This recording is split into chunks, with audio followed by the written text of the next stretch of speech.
I think so. Great. I hope so. Okay. Thank you so much. You're welcome. Merry Christmas. To you too. Yeah. All right, so set. Good. Hopefully it gets moving. Okay. All right.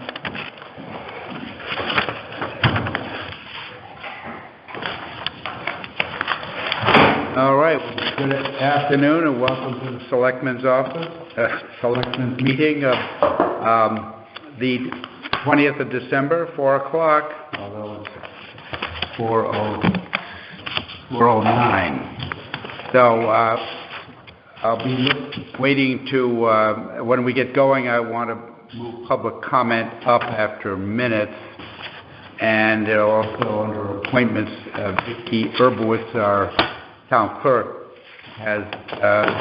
needs to have some Sub Registrars appointed. So we'll be talking about that once we get going. So the first item of business is to review the minutes of December the 6th. Entertain a motion and discuss the minutes. Make a motion? Second. Moved and seconded. Do we have discussion on the minutes?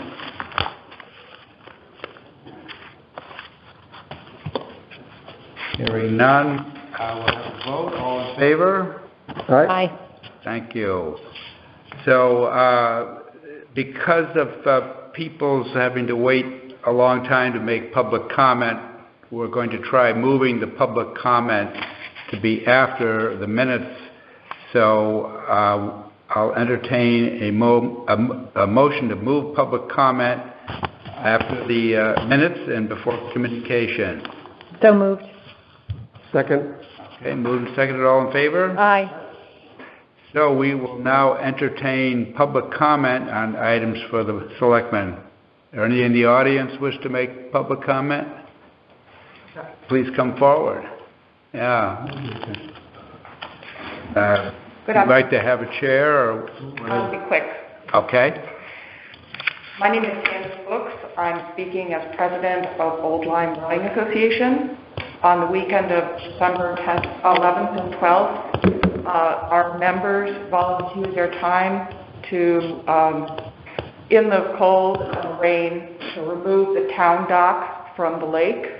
And they volunteered their time and worked hard both days to achieve that task.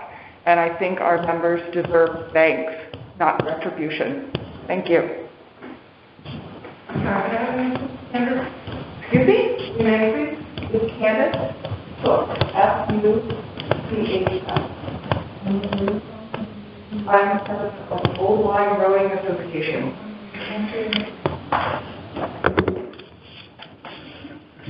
All right, thank you. Anyone else in the audience wish to make public comment? Hearing none, we'll turn to the phone. Is there anyone on the phone who would like to make a public comment?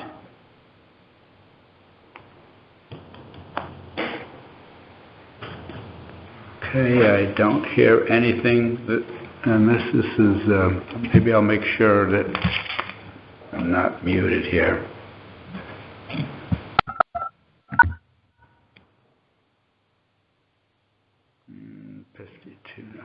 Oh.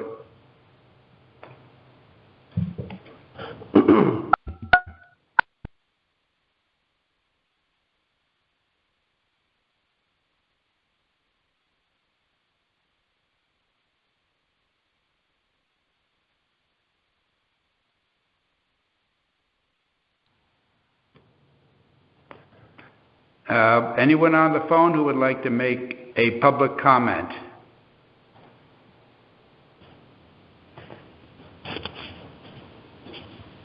Okay.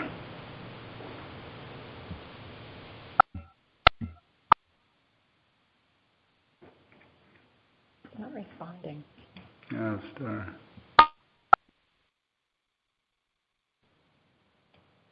Okay.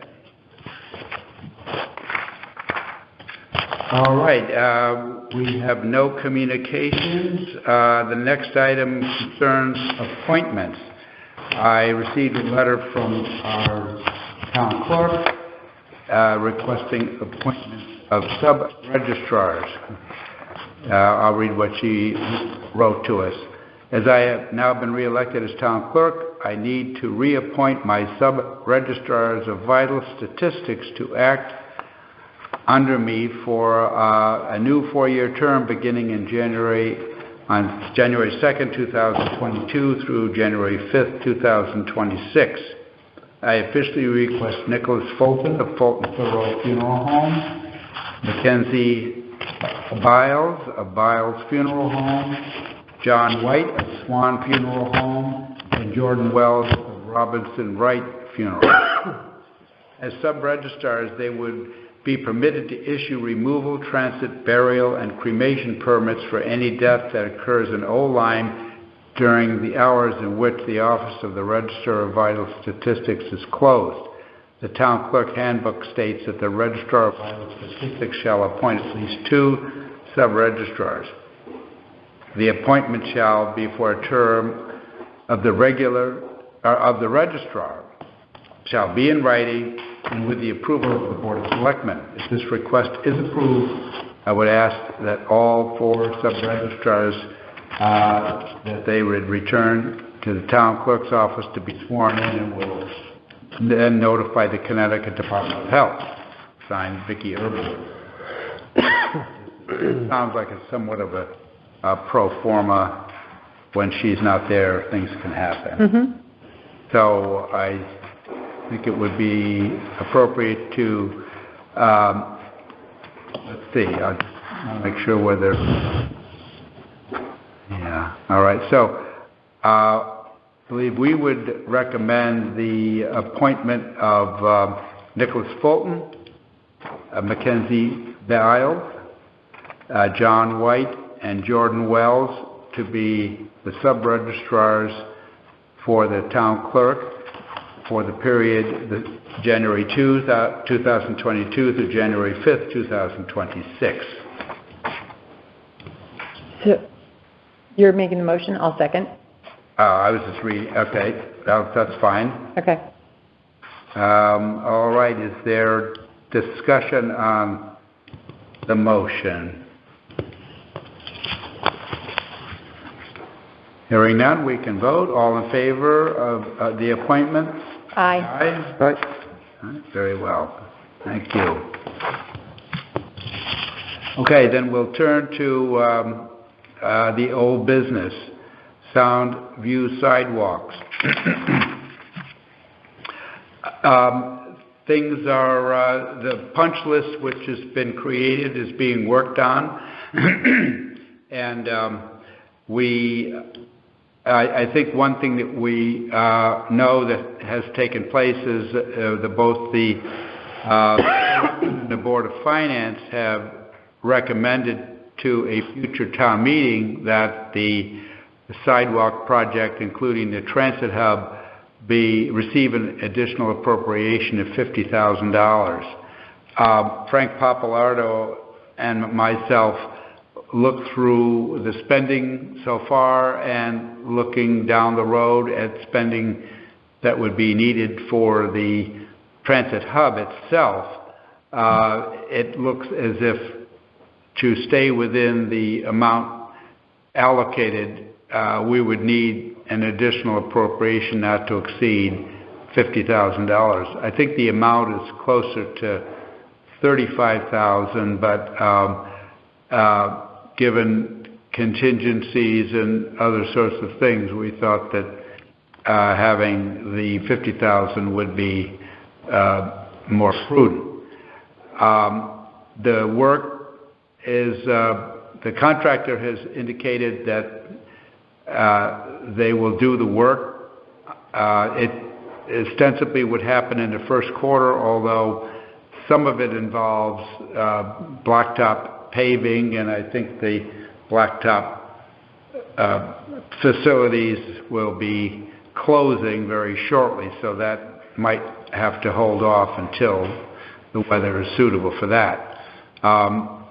There'd be concrete pads, and I think concrete can be laid down even if it's cold with certain precautions.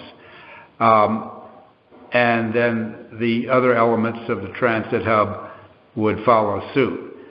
I think during the presentation, Frank showed that the real root of the appropriation is due to the ineligible expenses that the project has sustained over the years since the beginning. I think it started in 2018. There are certain things that the town is responsible to pay, and then there are grant-eligible expenses. And a bulk of the appropriation would be essentially to enable those expenses to be paid outside of the grant proceeds. As we know, the grant is $400,000 and the budget for the project is $400,000. So heretofore we've been paying any and all expenses under the appropriation of $400,000. The grant ineligible expenses, as I say, are part of the spending that we've made so far, but in order to utilize the grant for the transit hub, we need to have room in our spending so that both the ineligible and the eligible expenses may be taken care of. So future ineligible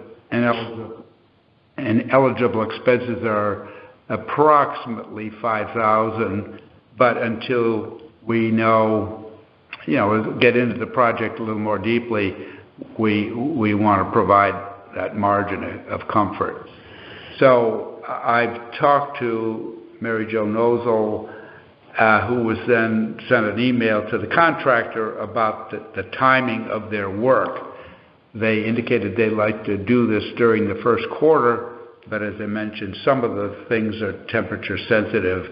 So if they are comfortable with going over a longer period of time to get, say, the blacktop available again, that would be good.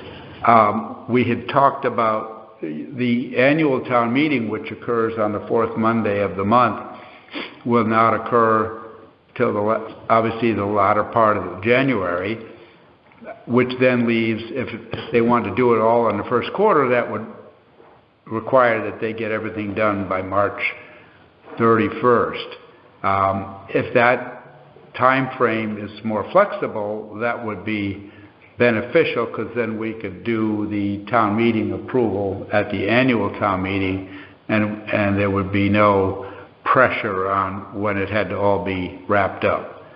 So we're due to hear back on that, but I'm hoping that the contractor would be flexible. Certain other things could be taken care of during the first quarter, but maybe some of the paving and so forth.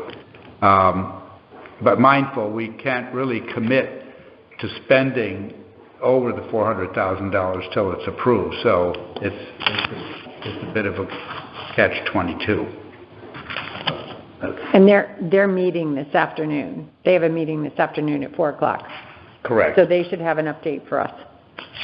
Yes, and she did send this morning something to the contractor, and if the contractor says, I'm not overly concerned about the first quarter time frame, then I think we have more latitude and we could stand by. I don't know how much they would want to perform until the end of January, but if that all works out, then I think we could stick with the annual town meeting for the question, and because even trying to orchestrate a special town meeting would require some planning and timing. Okay. Okay, sound view sewers. We're trying to have a meeting on the 29th of December with representatives of East Lyme to discuss the intermunicipal agreement between Old Lyme and East Lyme / Waterford. This meeting, we tried to have it earlier, but some of the people who did not run for re-election were to come off the water and sewer body, and so it was suggested that we wait till after the election, and we're hopefully focusing on the 29th to have a meeting to sit down with all the people that would make decisions to see if we can get this intermunicipal agreement finalized. I think the money part of it should be fine, and we would have both the attorney for the town and for East Lyme present, so that there should be no excuse why we couldn't come up with a decision, hopefully, at that meeting. I think I made mention before that it was suggested that there be two intermunicipal agreements, one with Old Lyme / Soundview, and the other with the three beaches, which already have an intermunicipal agreement. Originally, it was contemplated that Old Lyme would join the three private beach agreement, and we all have the same allocation, 300,000 gallons a day, and then we have the subsets that we're using for our actual sewage disposal, so there'd be excess capacity. I think the problem with two agreements is that Old Lyme had the 50,000 that we're seeking. There was no mention of any of the additional capacity being earmarked for Old Lyme. It would be, as I understand it, the three private beaches, which together would be 120,000 gallons. They would have the total excess capacity of 170,000 gallons. So it just seems clumsy to have two agreements, and if we ever needed additional gallonage, we would need to figure out how to go back to the beaches and make a transfer of whatever. So I don't see the point to have two agreements when all along it was supposed to be one.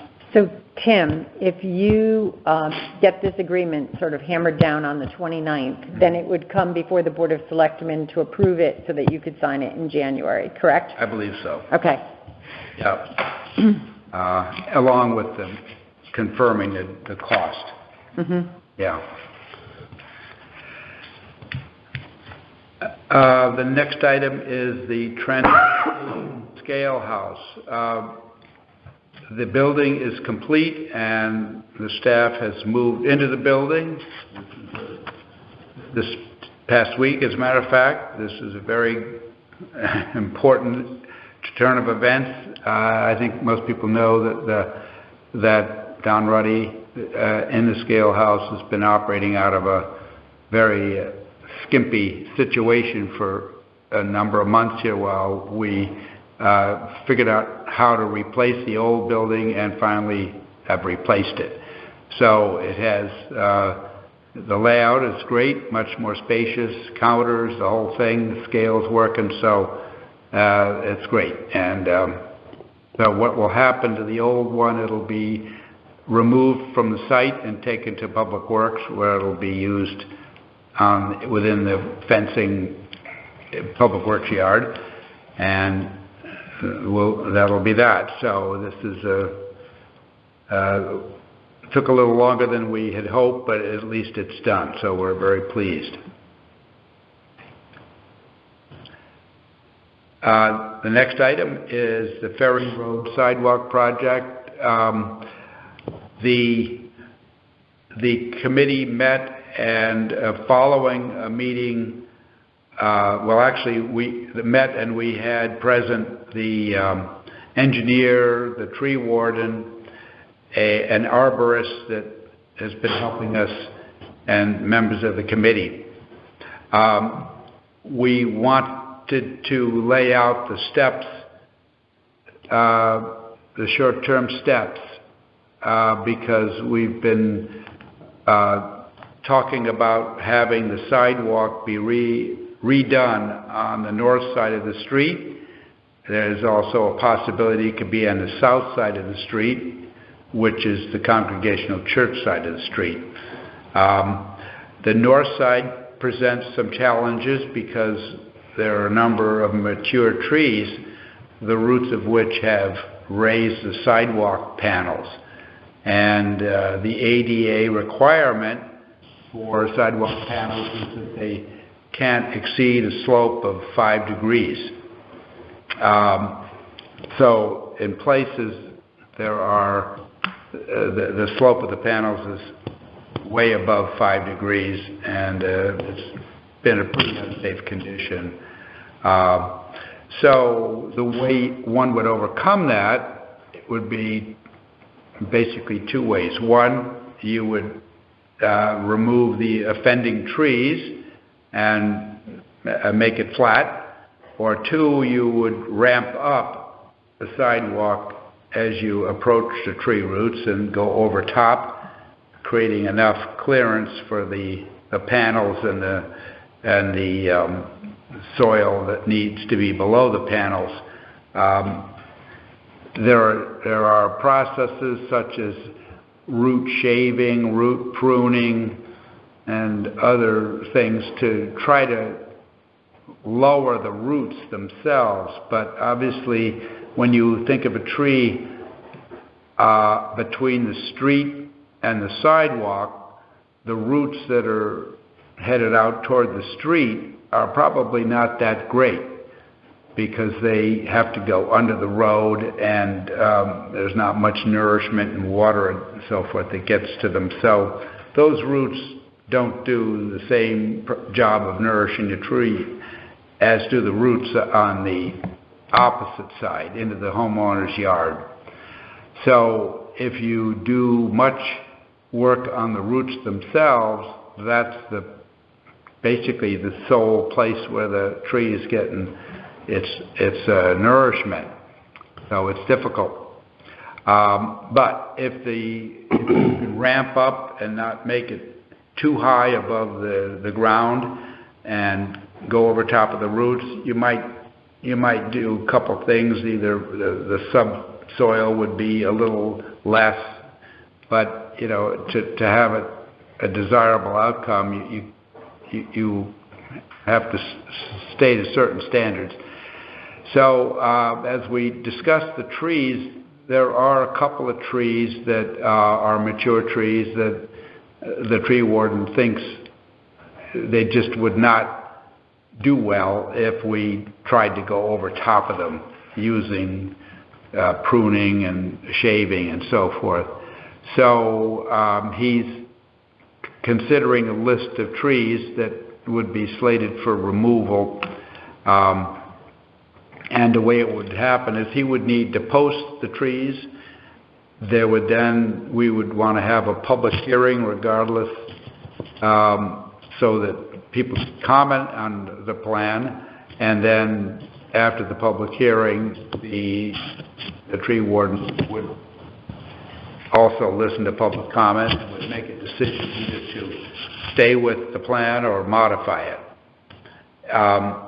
If a member of the public did not like the recommendations of the tree warden, they could resort to a legal process, challenge in court, and then that would be handled in that fashion. Talking about going on the other side of the street, I think in the past we've said it's possible. As you go down Ferry Road from the Congregational Church, a lot of the properties are right up against the sidewalk practically. It's basically a foot or two away. And so that's a little discomforting that the pedestrian traffic would not be on the north side of the street, where there's a pretty good setback to the houses, versus the other side. The second thing is that as one walked down the south side, you get to Lieutenant River Lane, which a number of people walk a circle, Lieutenant River, Academy, Lime Street, Ferry Road. You need to cross Ferry Road in the vicinity of Lyme Regis. And as we were talking with homeowners, you could understand the concern, because cars coming from 156 Some of them went fairly slowly, but a number of them went pretty quickly. And so crossing down at Lieutenant River Lane could pose a safety risk that the north side would not present. So I think once the hearing is conducted and the decision is made, well, actually, I would say at that point, the committee would make a recommendation back to the Board of Selectmen as to which side of the street the sidewalk should be installed. So the likely time frame for a hearing would be the middle to latter part of January, and then depending on how things went, then the project could be put out for bid probably in February, and then maybe with a late March, April start time. So there's a little bit of flexibility in there time-wise, but we have to keep moving on this because we'd like to get it done in the spring before the street gets as busy as it does in the summer. So are we going to see a preliminary budget on this project? Because with tree cutting and things like that, there's going to be additional expenses besides the grant.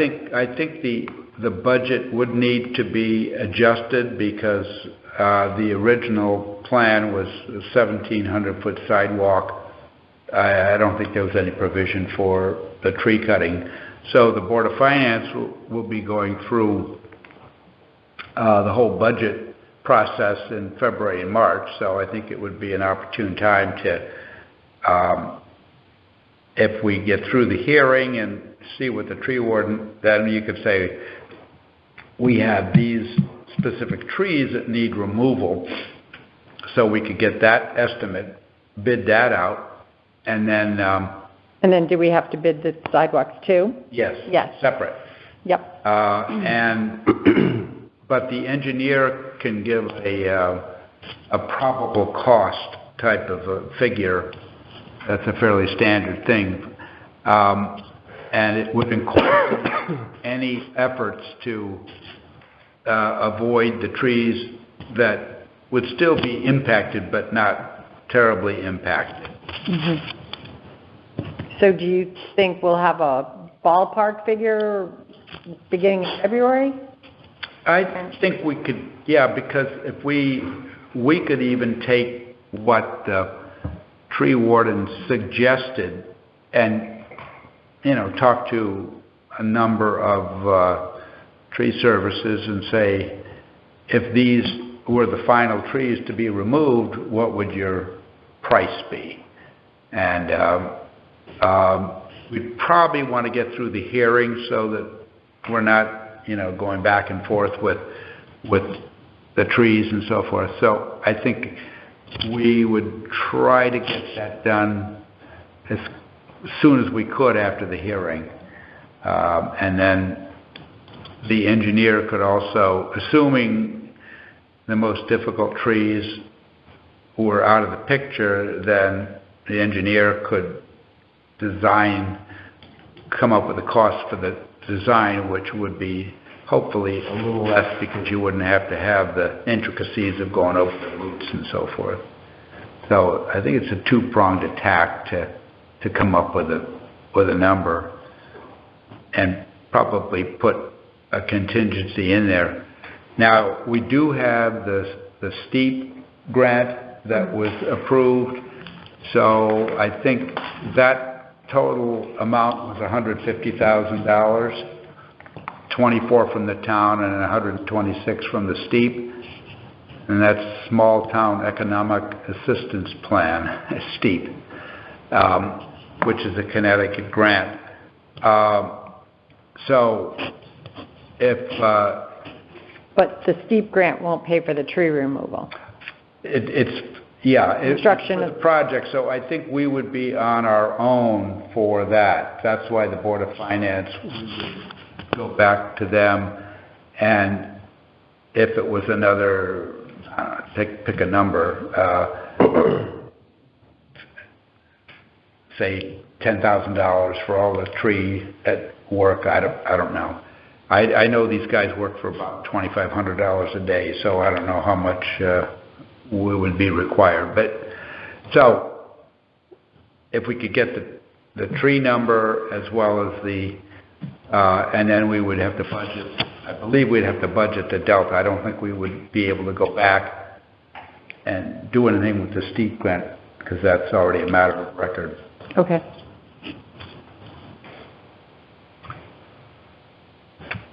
Swan Brook Outlet. There is a meeting scheduled for the 28th of December with representatives from Miami Beach and Hawks Nest and the Public Works Superintendent to have another look at what the options are for that outlet. Is that at the beach? Mm-hmm. Yeah, yes, it will be. I'd love to come on that field trip. That's fine. So I think the options are to, if we deal with the concept of the wood crib, which is at the end of the pipes in the sand as they enter Long Island Sound, it protects the ends of the pipe. The crib has been damaged almost to oblivion. So because the DEP has jurisdiction, they provide a certificate of permission known as a COP, and if you're just replacing what's there with for the most part, you can get this certificate of permission, and that can be obtained in a fairly rapid order, ideally something in the neighborhood of 90 days. If you want to change radically what you're doing, either location, size, scope, whatever, that would require a DEP permit, and a permit would take 18 months or more. So we're sensitive to the fact that this wood crib is on a beach. During the summer, it poses a hazard to kids on the beach that might want to investigate it, climb on it, and so forth. And it doesn't do a very good job at protecting the pipes, and the pipes fill up with sand, and it's a chore to deal with that. So if the consensus were to go with a different plan, I suppose it would be possible to do a fix of the wood crib, which we've done in the past, and something that would last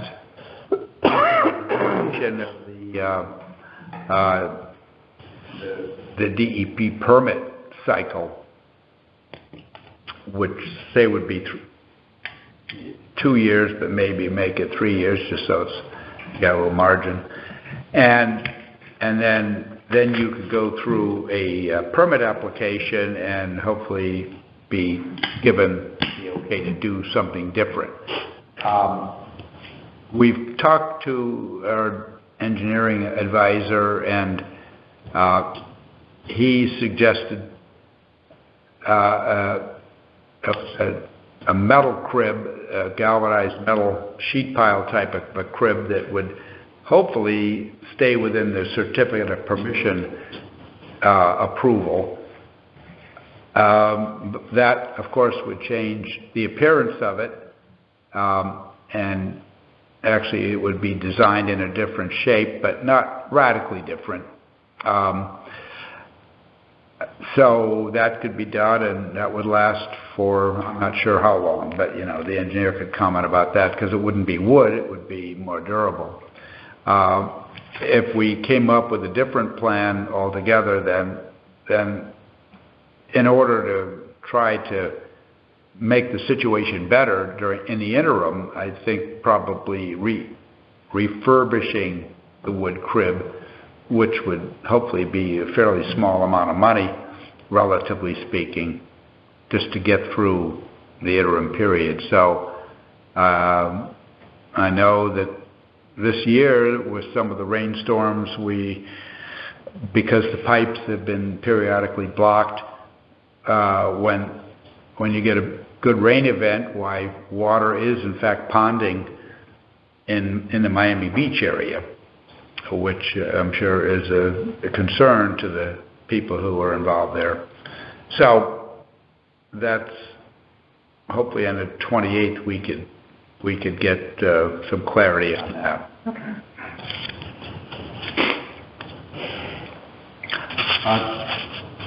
Okay, the next section are other things we're working on. The Tandem Hague landing, we are still working to schedule a meeting with the neighbors, the Colt Lane, and perhaps another street or two that have a keen interest in the Tandem Hague landing. So we're hoping we can get something going fairly shortly, have a conversation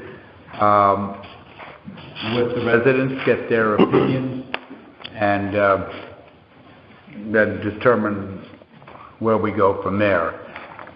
We're trying to avoid a legal warfare with this, but I know that there's probably enough emotion attached to the landing that if things don't work out, the town would want to defend its claim, defend its ownership. So if we can have input from the landowners nearby, I think that would be very helpful. Next up is the American Recovery Plan Committee. Yes, I was at that meeting last week. Great. So our meeting last week, basically, we went over, but our survey is out. These posters are up around town. I delivered about 7 or 8 of them, but everybody took some and delivered them, and asking businesses to post them, but asking our residents. And as of this morning, I believe there were 325 plus people that had taken the survey thus far, and we're hoping to hear from more people, and they have until January 7th to get the survey, to finish the survey, and then we will be talking about it at our next meeting in January. The results, preliminary results. Mm-hmm. We'll make a plan going from there. Okay. Barbara, do you know how many people have submitted requests for money? Is there any numbers? Well, there's a difference between submitting a request, and what we've learned from other towns is there's really got to be an application process. So although people may have put in letters of interest for funding, we are going to have to devise some type of an application procedure after the January 7th and suggest to the Board of Selectmen moving forward. It appears to be that is the way other towns have done it, and it just makes everything fair and on even scale. Do you think that the committee will be in a position to make recommendations such that the Board of Finance could think about funding if necessary? I mean, the funds are on hand, but I guess we would need a process to get them out. And even though there's money in an account, we probably have to go through what's required to access the money. It sounds to me like there'd be a town meeting needed to maybe do the big picture, and then maybe the Board of Selectmen could do the refining of that. But some of these requests have come in pretty much from the start, and I'm sure they'll be looking to the town during budget season saying, okay, are we going to be approved for something? So I don't know whether it stays through the ARP account or whether it's or just what. Have you heard, has there been any conversation as to how funds, whether they go through the town budget or not? My understanding from what other towns are doing, the ARP money would be additional funding for losses incurred during COVID. So their normal funding through the budget process would stay the same. And, you know, if they ask for an increase from last year, that would be something that we would have to consider. But the money from the American Recovery Plan should be considered as a supplement, not. Yeah, I guess so. The Board of Finance may not need to do anything specific because the funds went into the account, and then if the town meeting, say, approves a program, then that would come out of the account and it wouldn't necessarily go through the budget at all. No, it would not. That would be, and RiverCog is looking at ways to help us with keeping the finances situated so that there's a really good counting of the funds so that we are following all the rules. Yeah, I think they're hiring I don't know, it would be probably, I don't know if you call it a consultant or somebody who would be a resource to the COG to help with the reporting and all the stuff that's needed, so that's really helpful. Yeah, it would be very helpful. Okay. And there was a very nice article in the paper this morning in the New London Day also mentioning our survey and encouraging people to take it. So that was very helpful, and thank you to them. Mm-hmm. Okay. All right. Well, I think it would be terrific if we'll have more. In the first quarter, you think maybe by the end of the first quarter there'll be a position to schedule a town meeting, or is it going to take longer, do you figure? I'm just trying to think of the organizations that I know. One of them asked each of the towns to contribute a similar amount for a particular asset, and I suppose if everybody got on board, then they could get their truck. So I guess it's a function of how long it will take and so forth. It's a little hard to tell at this point. Yeah, we'll have more for you in January. Okay. Do you think you need a good list of things that I'm aware of that have come in that you could cross-check with whatever? I don't know if there's been a formal sensible for any organizations that said we respectfully request we could put that on a list, and then. And I think that would be very helpful, and I think that at some point, then that way we would know to get in touch with them once the application have come out, and say to them that we need them to fill out this form. Yeah. Okay. That's all still to be determined. Yeah. But yes, if you would share with me who's made requests, we could cross-check with what the committee has on their list. Yeah. So that we're in sync. Okay. Next is the Estuary Transit District merger. Nothing specific to report on the merger. We did have a meeting of the Estuary Transit boards. Really pretty much Estuary Transit. There were representatives from the Middletown, but it was the Estuary Transit actually at the facility in Middletown, and it's a very nice looking facility. You get off in Middletown, you go north under the Aragoni Bridge, and it's not too far up on the left there. But it's not going to be large enough to do what they have to do. So the building has an office area, but it also has a couple of big bays where the buses are serviced and kept there and so forth. There's property across the street that the state has purchased. I think it may have even closed on it. So a facility will be redone over there in the current building. I'm not sure just how that'll be repurposed, but So the larger property will have a garage and so forth. And as I mentioned, I think the Estuary Transit District will have a new state-owned facility either in Saybrook or in Westbrook. Right now, there's a fairly small operation in Centerbrook, but that's not sufficient. So I think things are moving forward for the merger. I expect that'll be a first quarter type of an event. And oddly, the Middletown Transit Authority consists of just 3 towns,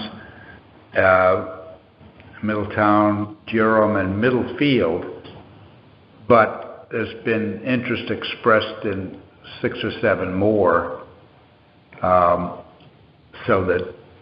that ultimately would be a larger group of towns to the north, similar to the size of Hague, if you will. So when that all happens, why there'll be decent economy of scales and the ability to do bigger things for public transportation.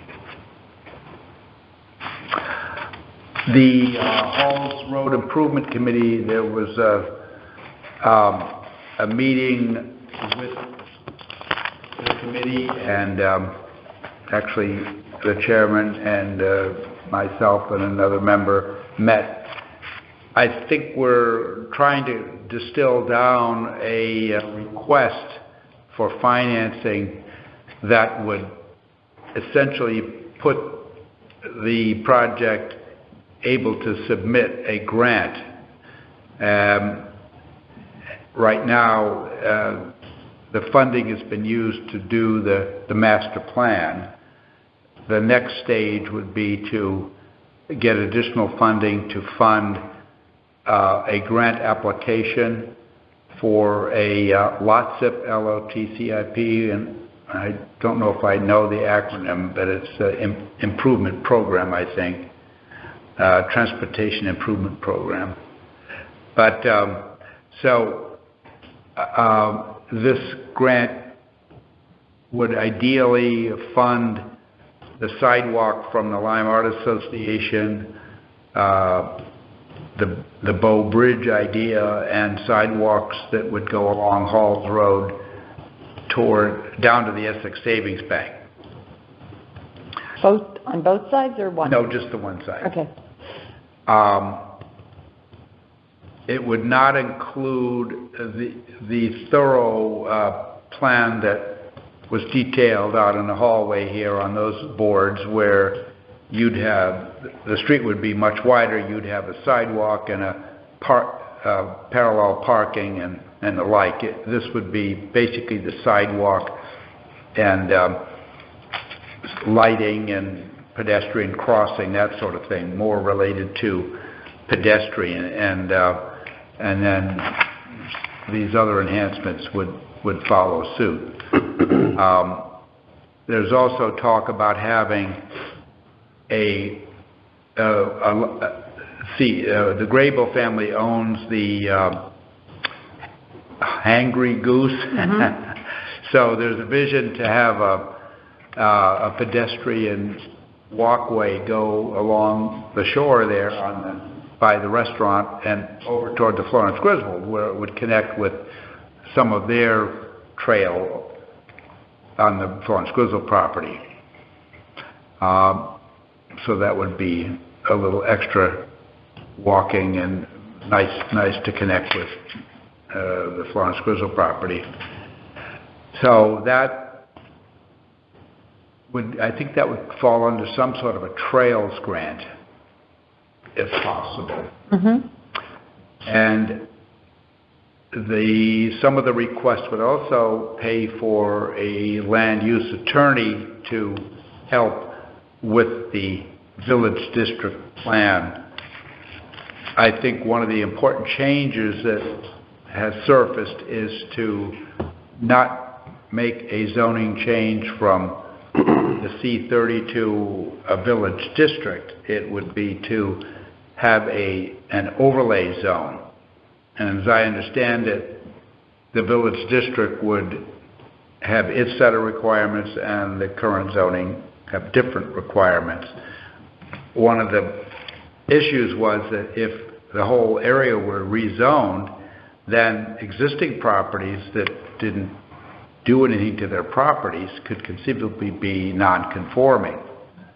So if they wish to do a renovation of their property and they weren't prepared to accept all the bells and whistles of the village district, they might be in a bind. They might have to comply because they're doing a certain level of renovation. So this, I think, is one of the things that it came out of the discussion.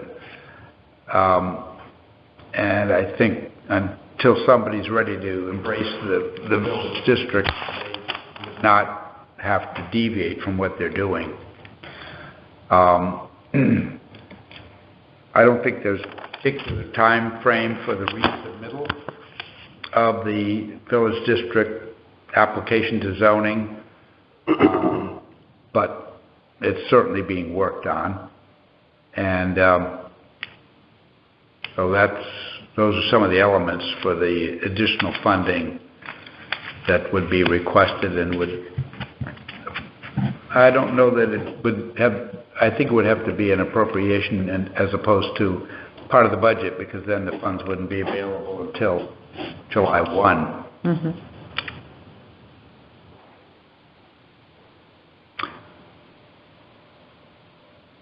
And last under the old business, Soundview Beach, a group came together and discussed some of the preparations. And I think just following back from last year, there are opinions about having the parking available instead of at 8 o'clock till 9 o'clock p.m. And the cost to park is high on the list in terms of what is an appropriate parking fee. Also, the private lots, which are permitted by the town, they pay a dollar amount per parking space, and some feel it is pretty modest compared to the potential income. I guess it's in the eye of the beholder.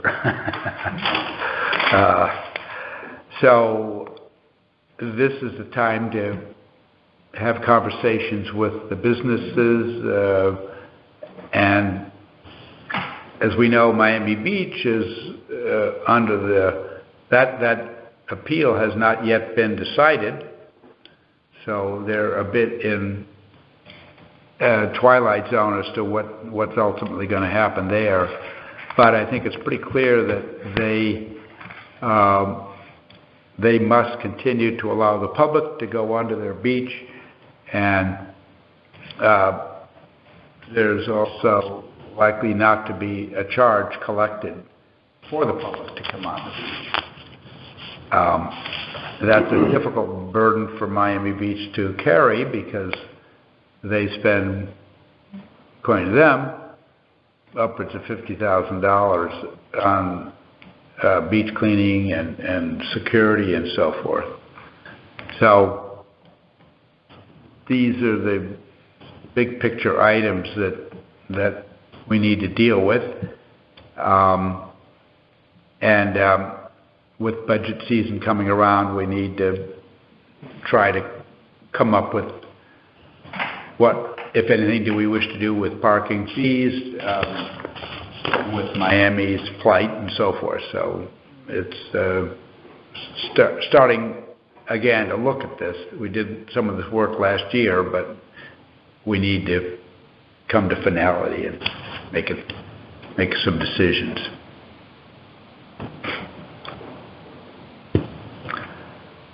Okay, the under new business, Troop F, which is the State Police Barracks in Westbrook.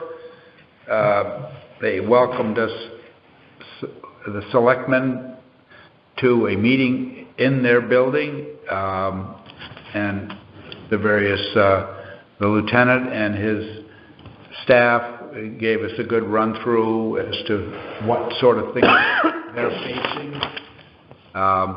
Kind of old home week for you. Yeah. But one of the things, during the question and answer was this, car thefts. And it was, I think the police at the barracks are of the opinion that the best defense against this is for people to lock their automobiles. We get pretty casual about cars being in our yards, and you say, leave them open. Might be sometimes keys in the car. You open the door and it goes ding, ding, ding. So I think we all know that there are young people who are brought into town and taken into a neighborhood, and they basically run around looking for cars, and they open them up. If there's stuff in there or the keys in there, that car may not be there the next morning. You can have more patrols and more patrols, but the likelihood of being at the right place at the right time for one of these, it's kind of like you see on TV where they go into a store and break the counters and steal stuff. You know, it happens so quickly, and they're on foot, so you might not even see it if you're a patrolman. So I think they were really putting out the word, be sensible. It's not the same old neighborhood as it was in years ago. Be smart. So, I don't know, did you all want to say something about the meeting there? I think one of the other things that they mentioned too is garage door openers, to make sure that they are not within sight of your windows. I mean, hide it somewhere else in your car. We have a tendency to put them over our visors or out in the open in your console. But please put those away so they're out of sight, because that's a way for people to get into your houses. So those also should be locked up. Oh, I agree. See something, say something, and just obviously lock your houses and your cars. Fortunately, that's what it is. Yep. Have a big dog. Yes, motion lights, the whole 9 yards. Yeah. Well, we do have coverage from our road trooper, which that trooper's basically working on Lyme and O-Lyme, right? Correct. So even whatever time of day, there is that resource. So, we're evaluating what we might do locally too. But I think just be aware, and if people start seeing a vehicle showing up at an odd time of day, particularly at night, you're walking your dog and you see his car slowing down and all that sort of thing, just be aware, and that'll help out a lot. It's not under new business. I guess I'll bring it up under other business. But talking about our next Board of Selectmen meeting. I guess we moved public comment, so we could go to other business. Do the Selectmen have things they'd like to bring up that haven't been mentioned? I just think it's a good time of year to thank all of our volunteers in this town for all that they do for us, and wish everybody a happy holiday, Merry Christmas, and a Happy New Year, and stay safe. Yeah. Mentioning that, we do our appointments during the month of January, and I think it's probably 75 people or more that are appointed each January. The terms vary, but it's remarkable. And for the most part, people are not paid to do these board and commission assignments. And some of them take a lot of time. And the press that goes to these meetings knows how long some of these meetings can be and complicated. So we're thankful that we do have a dedicated group of people who do it. I was talking with an official from the ambulance, and we're okay in terms of staffing, but there's always the concern that if you don't have volunteers for your fire department and your ambulance, you probably have to resort to paid. Now with our ambulance, we have 12 hours of paid and 12 hours of unpaid. The fire is, with minor exceptions, all volunteer. So you can imagine if we could not get people, particularly young people, interested in being involved. And it's a big commitment. It isn't just going to the firehouse on Wednesdays for training and so forth. I mean, you have to take courses, and it's a lot of work. And there's some wonderful camaraderie, and some families have 3 and 4 generations of their relatives that have served, so it's heartening that we have that. The next Board of Selectmen is scheduled for the 3rd of January, but I'm going to be away, so I'm hoping we might have a meeting on the 18th, which is when we were doing it by 2 times a week, 2 times a month, that would have been the next meeting. There is on the 18th a finance meeting at 7 o'clock. So in order to get through our program and be ready for that, I'd suggest 4 o'clock that meets with your satisfaction. And then we can get back on track. We also need to work on a couple of dates with our finance director, because she is in the process of collecting the various department budgets, and then there are usually 2 afternoons that the selectmen have a session with her to run through the budget before it's finalized and sent to the Board of Finance. Those are in our schedule, but I was hoping to modify that. The meeting with the Board of Finance on the 18th is called Budget Overview, so I think that is not necessarily looking at the town budget for the first time, because I posed the question if we might meet ahead of that with those 2 meetings so that we could have a pass through the budget. So, but I'll continue to see if we can get that done. But so if it's okay, we'd suggest Well, I make a motion to cancel the meeting on January 3rd, 2022, and move it to January 18th, 2022 at 4 p.m. Beautiful. Second. Okay, moved and seconded. Any other discussion? All in favor? Aye. Okay. You hoping to have 1 or 2 meetings with Nicole, or before that? Historically, they were at 4 o'clock, and there were 2 separate meetings, usually about a week apart. Okay. Yeah, just So send us. maybe I'll check with your schedules and see. It's not a match. It doesn't have to be any particular day of the week, but Does it have to be at 4 o'clock? Can it No. be during the day? if it's not, it could be during the day. If our schedules, my schedule can be flexible, Yeah, I can make it Okay.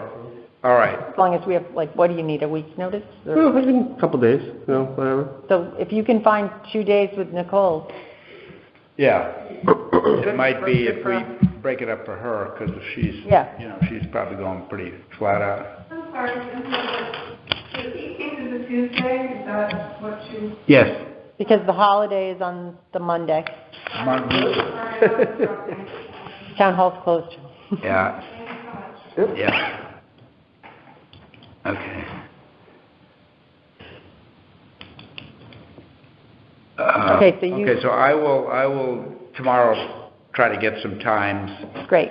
and get a little more detail on what happens with finance on the 18th, just because ideally, if we could lead that, that would be good. If it's like the first pass, if she puts all the stuff there on the sheets for everyone, I think it would be, I would really like us to have reviewed it beforehand. Definitely.